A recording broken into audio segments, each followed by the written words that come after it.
अभी हम चालू करेंगे सम नंबर 1 जो एक्सरसाइज 4.3 का है। सबसे पहले सम में इंफॉर्मेशन क्या दी हुई है तो आप शांति से देखोगे तो हमें पूछा गया है कि find out the root of quadratic equation. Root ढूंढना है, वो तो एक सिंपल बात हुई, लेकिन कौन सी मेथड से? तो बोल रहे हैं कंप्लीटिंग स्क्वायर मेथड से, लेकिन वो पहले पूछ रहे हैं कि आपको डिस्क्रिमिनेंट फाइंड करना है। तो आप बोलोगे सर डिस्क्रिमिनेंट मतलब आपको वो फाइंड आउट करना है कि d is equal to b square minus 4ac। आप बोलोगे सर डिस्क्रिमिनेंट से पता चलेगा कि इसका आंसर लेस देन 0 आया तो इसके रूट पॉसिबल नहीं है। हमें यही क्वेश्चन को यहाँ सॉल्व करके ख़त्म करके ही छोड़ देना है जो लेस देन 0 आया तो अभी चालू करते हैं। सबसे पहले हमें क्या करना है, सबसे पहले हमें डिस्क्रिमिनेंट फाइंड करके हम आगे कंप्लीटिंग स्क्वायर को डिटेलिंग में देखेंगे। सबसे पहले डिस्क्रिमिनेंट को स्टार्ट करते पहले तो सबसे पहले हम लिखते हैं, तो ये क्वाड्रेटिक इक्वेशन को हम ये फॉर्म में लिख दे के A x square plus B x, ये स्टैंडर्ड फॉर्म बोला जाएगा, where A is equal to 2, B is equal to -7 और c इज इक्वल टू +3। जैसे ये होता है इसमें वैल्यू पुट करेंगे तो आप बोलोगे सर b की जगह क्या रखोगे आप? मैंने बोला -7 का होल स्क्वायर, 4 a की जगह हम रखेंगे 2 और c की जगह रखेंगे 3। यहाँ हो जाएगा 49, 4 2 ज़ा 8, 8 इंटू 3 24। अब करेंगे तो यहाँ 9 में से 4 जाएगा 5 और 4 में से 2 जाएगा तो 25। तो डिस्क्रिमिनेंट आप देखोगे ग्रेटर देन 0 है तो इसके रियल रूट है। तो अभी हम चालू करते हैं सबसे पहले कंप्लीटिंग स्क्वायर मेथड में। तो कंप्लीटिंग स्क्वायर मेथड में हमें क्या ध्यान रखना है, कौन से पॉइंट पे हम कैसे जाएंगे, एक बार डिस्कस करते जाएंगे। सबसे पहले आपको स्टैंडर्ड फॉर्म में लिखना है। स्टैंडर्ड फॉर्म में मैं लिखता ही हूँ तो आपको समझने में ईजी रहे। पहला स्टेप ये होना चाहिए। दूसरे स्टेप में हमें ध्यान रखना है कि, तो आप बोलोगे सर ये जो कोऑफिशिएंट है ना x का, तो आप बोलोगे सर x स्क्वायर का कोऑफिशिएंट है a। तो पहले हमें ध्यान रखना है, ये पॉइंट शांति से समझना, x स्क्वायर का जो भी कोऑफिशिएंट होता है वो सबको डिवाइड कर देना है। तो मतलब यहाँ x स्क्वायर प्लस bx को डिवाइड हो जाएगा a से, यहाँ c को डिवाइड हो जाएगा a से इज इक्वल टू 0। हमें x स्क्वायर अकेला चाहिए, एक लॉजिक क्लियर करना है, हमें x स्क्वायर अकेला चाहिए। थर्ड स्टेप आप बोलोगे सर क्या करना है, तो थर्ड स्टेप बहुत सिंपल है, x स्क्वायर यहाँ लिख दिया plus bx a is equal to c by a हम यहाँ रख देंगे, राइट हैंड साइड रख देंगे। ये करने की वजह से आपको फ़ायदा वो होगा, कैलकुलेशन इजी हो जाएगा। फोर्थ स्टेप में हम क्या करेंगे, तो आप बोलोगे सर फोर्थ स्टेप में हमें करना क्या है, तो बहुत simple, x square plus B x upon A. अभी ध्यान रखना है कि जो एक्स का कोऑफिशिएंट है, एक्स का कोऑफिशिएंट जैसे हमारे में है बी अपॉन ए, इसको हाफ से डिवाइड करके स्क्वायर करना है।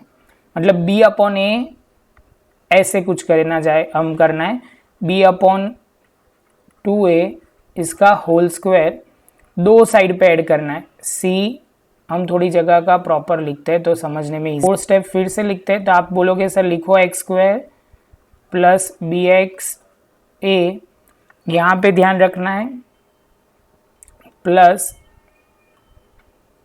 b अपॉन ए 1/2 का होल स्क्वायर करना है। और यहाँ पे भी हमने जो ऐड किया है वो ये दूसरी साइड भी, दोनों साइड पे हम ऐड करेंगे। इससे क्या होगा कि राइट हैंड साइड और लेफ्ट हैंड साइड इक्वल हो जाएगी। कहने के लिए हम जो भी लेफ्ट हैंड साइड ऐड करेंगे वो ही point right hand side add करेंगे। तो b 2a स्क्वायर। जैसे ये स्टेप होता है, फिफ्थ स्टेप बहुत शांति से समझना है। ये आप शांति से देखोगे तो आपके माइंड में आएगा कि सर हम क्या कर रहे हैं, तो आप बोलोगे सर ये तो आपने a प्लस बी की आइडेंटिटी रख दी, a प्लस बी का होल स्क्वायर। और इसको हम सिंप्लीफाई करेंगे और हमारा जो आंसर आएगा वो हमारे रियल रूट होंगे। आई होप कि ये पॉइंट थोड़ा थोड़ा आपको समझ में आया होगा। अभी हम कैलकुलेट कर रहे हैं तो आपको ज़्यादा समझ में आएगा। तो अभी करना शुरू करते हैं। सबसे पहले इन्फॉर्मेशन का पहला स्टेप हमें स्टैंडर्ड फॉर्म में लिखना है, तो हम लिखना शुरू करते हैं। सबसे पहले ऑलरेडी ये स्टैंडर्ड फॉर्म ही है तो इससे कोई फ़र्क नहीं पड़ेगा, लेकिन लिखने के लिए लिख लेते हैं 2x² - 7x + 3 = 0। पहला स्टेप कंप्लीट, ये वाला स्टेप कंप्लीट।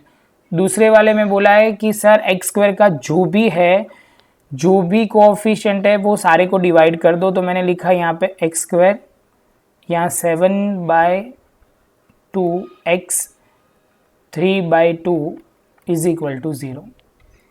जैसे होगा थर्ड स्टेप में हमें ध्यान रखना है। आप बोलोगे सर c वाला कांस्टेंट टर्म होती है वो राइट हैंड साइड भेज दो उनको। तो आप जैसे भी वो ट्रांसफ़र होगा तो आपको समझना है कि सर साइन चेंज हो जाएगी और 3/2 होगा। आई होप यहाँ तक आपको पूरा समझ में आ रहा है, कहीं पे भी कोई भी लोचे नहीं पड़ रहे। उसके बाद आप बोलोगे सर फोर्थ स्टेप बोलो, तो x² - 7/2 x।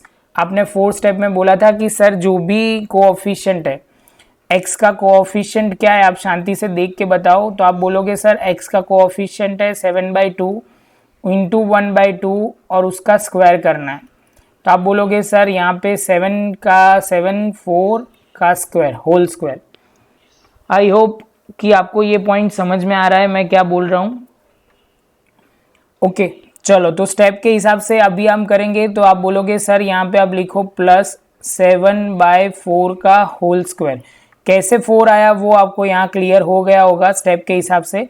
और 3/2 + 7/4 का होल स्क्वायर। जैसे ये पॉइंट होता है तो आपके माइंड में आएगा कि सर यहाँ तक तो समझ में आ गया। अभी आइडेंटिटी यूज़ कर सकते हैं। ए यहाँ पे सपोज माइनस की साइन है इसलिए हम लिखेंगे a। b हमारा क्या है, तो ये हमारा, देखो समझने के लिए मैं एक बार समझा दूँ आपको, कई बच्चों को ये समझ में नहीं आएगा लेकिन तो भी ट्राई करते हैं। तो देखो आप लिखोगे यहाँ पे ये a² है 2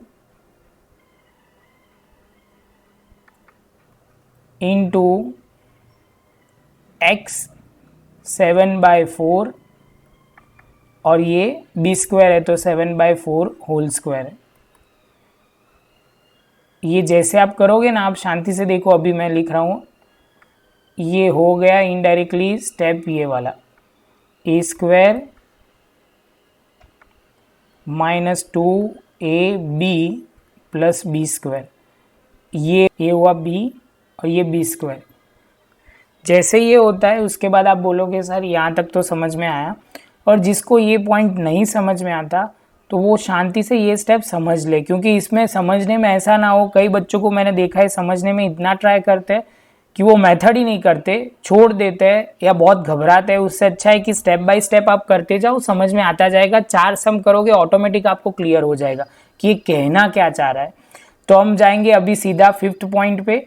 5th पॉइंट में आपने बोला कि सर आपको अप्लाई करना है क्या, मैंने बोला कि a मतलब x माइनस की साइन लगेगी क्योंकि यहाँ माइनस है इसलिए 7/4 का होल स्क्वायर। अब यहाँ की बात करते हैं, इसको सिंप्लीफाई करते हैं ये वाले स्टेप को। ये सिंप्लीफाई करेंगे तो 3/2 एज इट इज़। आप बोलोगे सर यहाँ 49 हो जाएगा और यहाँ पे 4 का स्क्वायर 16 हो जाएगा। अभी आगे इसको सिंप्लीफाई करना पड़ेगा ये स्टेप को, तो सिंप्लीफाई करेंगे तो कुछ इस तरह आएगा। बच्चों अभी हम आगे स्टेप में सॉल्व करेंगे। तो स्टेप में सॉल्व करते ही हमारा आंसर कुछ इस तरह आएगा। तो आप बोलोगे सर लिखो यहाँ पे x 7/4 होल स्क्वायर = यहाँ पे लिखेंगे 16। यहाँ ऑलरेडी 2 है तो मल्टीप्लाई 8 से होगा, यहाँ पे भी 8 से होगा तो 24 होगा + 49। आगे करेंगे तो x 7/4 होल स्क्वायर = आप बोलोगे सर यहाँ लिखो 16, यहाँ होगा 25। इसके बाद आप बोलोगे सर इसको और सिंप्लीफाई कर सकते हैं। सिंपली आप देखोगे तो ये दोनों स्क्वायर है, एक है 5 का एक है 4 का, टेकिंग द स्क्वायर मतलब हमने दोनों का स्क्वायर लिख दिया। तो अभी हम करेंगे, यहाँ पे भी स्क्वायर है, आपने बोला सर यहाँ पे भी स्क्वायर और यहाँ पे भी स्क्वायर, तो हम दोनों के स्क्वायर को हम ले सकते हैं। तो taking the square both side हम जैसे लिखते हैं तो ऐसा हो जाएगा 7/4, और यहाँ पे ध्यान रखना है प्लस और माइनस हो जाएगा 5/4, क्योंकि जब आप किसी का भी स्क्वायर निकालते हो ये नंबर का तो ये प्लस भी हो सकता है माइनस में भी हो सकता है, ऐसा समझना है। जैसे हम करेंगे तो ये पॉइंट पे हमें आगे जाना है, x - 7 - 5/4, और यहाँ लिखना भूलना नहीं है 7/4 है, इज इक्वल टू 0।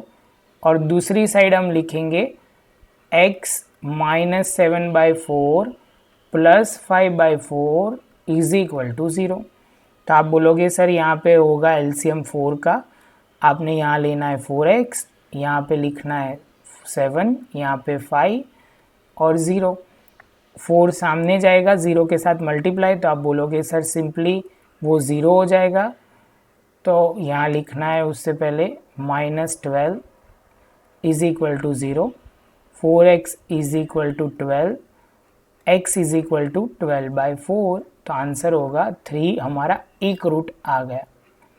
जैसे ये रूट आता है तो उसके बाद हमें लेना है आपको यहाँ पे भी सेम वे 7, यहाँ लेना है 4 एलसीएम, तो 4x हो जाएगा, 7 हो जाएगा, 5 हो जाएगा, 0 हो जाएगा, 4x हो जाएगा।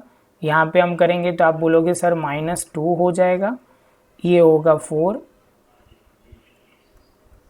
ये 0 0 मतलब मल्टीप्लाई होगा, तो 4x is equal to 4x -2 is equal to 0, 4x is equal to 2 हो जाएगा, x is equal to 2/4, answer 1/2 आ जाएगा। तो 1/2 आते ही हमारे दोनों रूट्स आ गए, एक है रूट x - x मतलब x इज इक्वल टू 3, और दूसरा रूट है x is equal to 1/2। I hope कि आपको ये समझ में आया होगा। थोड़ी मेथड लेंदी है, लेकिन स्टेप एक बार समझ में आ जाएगा तो पूरा क्लियर हो जाएगा। मैं आपको एक करूँगा कि आप एक बार फिर से पूरा सम देख लीजिए और उसके बाद अपने आप खुद करने का ट्राई करिए, तो ज़रूरत आपको समझ में आ जाएगा। मिलते हैं अभी नई वीडियो में।